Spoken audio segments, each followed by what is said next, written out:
Good afternoon, everyone, or early evening, I guess. Welcome to KSB update for March 18th. If you hear a little thing in the background, we are actually still listening to the House Appropriations Committee. We started the day at 9 with the committee, and they're still working on their budget. So we'll give you a couple of updates of what happened today, and then a little conversation. I guess. Oh, and I need to remember to start our timer, which you can just watch how the magic is done.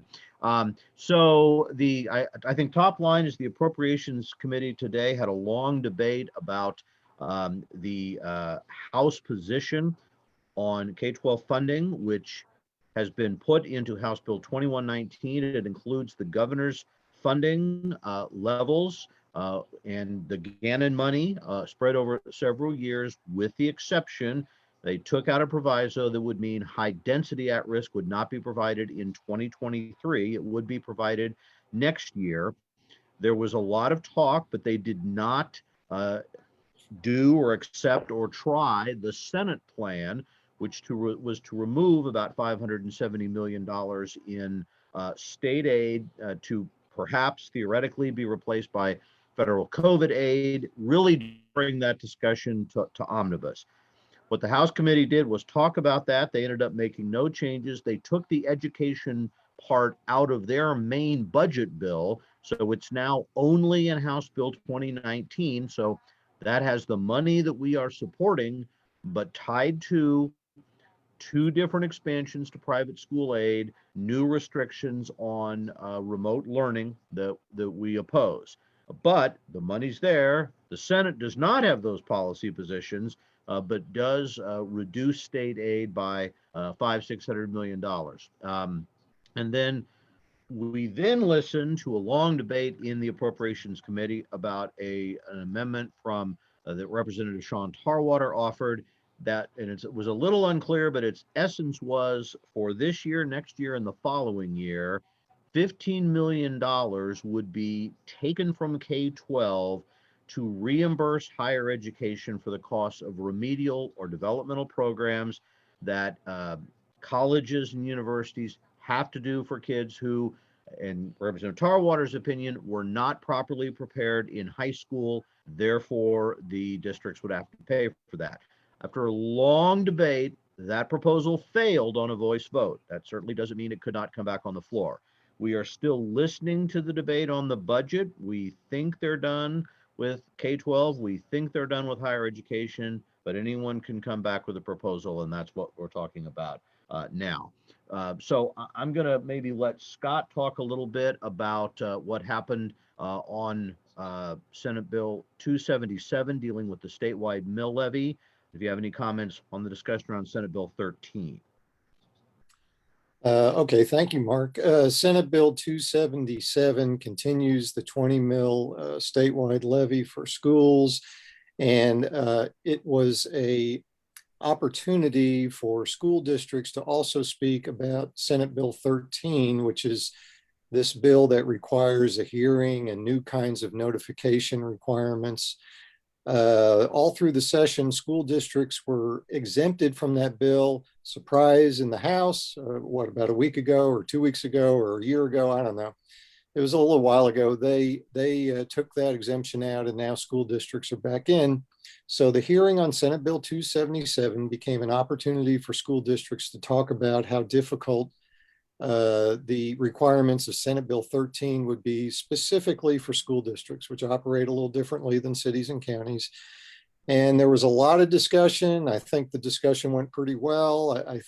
I just from hearing, it seemed like the senators were half of, yeah, we kind of see where you're coming from. And the other half was, why are you guys not being why do you not want to be as transparent as everyone else? So it was kind of a combination. The talks are still going. I think there was at least an opening for lots of discussions, and they're not coming back. Well, they're going to come back. The Senate Tax Committee is coming back Monday. They're going to work bills Tuesday, Wednesday, Thursday. So this is something that's probably going to be resolved in the next few days, so we'll take it from there. Yeah, I think the key issue is they're sort of The philosophy of should school districts be involved when there's a lot of other limits and requirements. But the supporters of this are saying this is just about people seeing if their taxes are going up, who's raising them. And then there's the procedural issue of a timeline to make this work. And that seems to be where a lot of discussion. Throwing a big wrench into this, though, is proposals now on the 20 mills to either lower that or raise the residential property tax exemption as a way to cut property taxes. So what might seem to be a fairly non-controversial, let's just extend this, which we have to do every 2 years, may now end up being a bigger debate than we thought over the statewide mill levy. And here's the point: if that is reduced, then the state general fund has to put more money into the school finance formula, or the finance formula will be reduced because the budgets for the next 2 years have been set based on what we assume that will bring in. So stay tuned and be following that. Then Leah, why don't you tell us a little bit about the, I think you were you watching today, House action on the firearm safety bill? Yes, I was. That was House Bill 2089. Technically, I think it was substitute for House Bill 2089. That passed the House today, 75-47.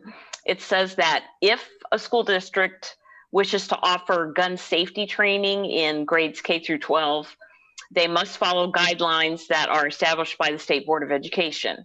And when the State Board of Education establishes those guidelines, it must base the guidelines on the Eddie Eagle training that is furnished by the National Rifle Association, or in the middle and high school grades, they can also consider the training program offered, the hunter safety training program that's offered by the Kansas Department of Wildlife and Parks. So that, I believe we call this bill permissive on school districts. It doesn't require you to offer that training, but if you do, you have to comply with the guidelines, and the guidelines have to be based on those two programs. So that bill passed the House today. If I look distracted, I'm listening. I believe that the Appropriations Committee is now considering an amendment that deals with the kind of special alternative pilot school in Beloit. I think Representative Kincannon is bringing it, but I'm not entirely clear. Scott, in the few minutes we have left, I know you also listened to Senate Education today. Would you like to share anything from that? Sure. They had a discussion with school psychologists, social workers, and school counselors. They're great people, one from Marion County, a social worker from Topeka, and a school psychologist from, or counselor from Mays. Anyway, they discussed how obviously the pandemic is causing a lot more stress amongst kids and families, and the economic situation. And that as more kids come into school, they're just seeing kind of the breadth of the problem that we're faced with over the next few years, which, you know, again, talks to the need for these federal COVID funds to help schools address a lot of the problems that have been caused by this pandemic.